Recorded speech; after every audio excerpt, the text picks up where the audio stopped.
Pour débuter cette édition, le projet EUP-2P ATT, Programme de l'Union européenne pour le contrôle des exportations d'armes, financé par l'Union européenne, a tenu ce mardi à Moroni un atelier de sensibilisation sur le projet de loi relatif au régime général des armes et au traité sur le commerce des armes. Cette assise visait à appuyer l'universalisation et la mise en œuvre effective du traité sur le commerce des armes. Reportage de Kamal Bakar et Salim Ben Abdelaziz Khachi, le compte-rendu de Tidjara Soli.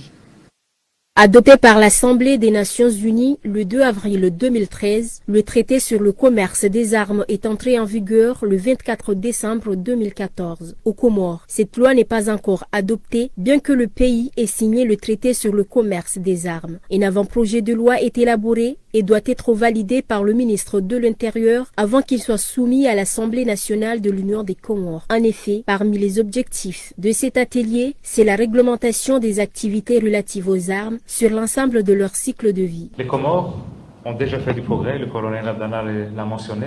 L'avant-projet de loi a été validé lors d'un atelier à Moroni l'année dernière. On a eu des ateliers de sensibilisation pour faciliter son adoption par le Parlement. Maintenant donc, cette année, à la suite des élections législatives et avec un nouveau gouvernement, la composition des commissions des lois et des affaires étrangères du Parlement a été renouvelée. Cet atelier vous permettra donc de développer une feuille de route pour l'adoption et la mise en œuvre de cette loi et du traité. L'Union européenne et Expertise France se tiennent aux côtés des Comores pour les accompagner dans les prochaines étapes. La ratification du traité sur le commerce des armes placera les Comores dans l'obligation de mettre en œuvre l'ensemble des dispositions du traité. Donc, les avantages sont c'est avant tout sécuritaire, parce que réglementer la circulation des armes, c'est bénéfique pour tout le monde.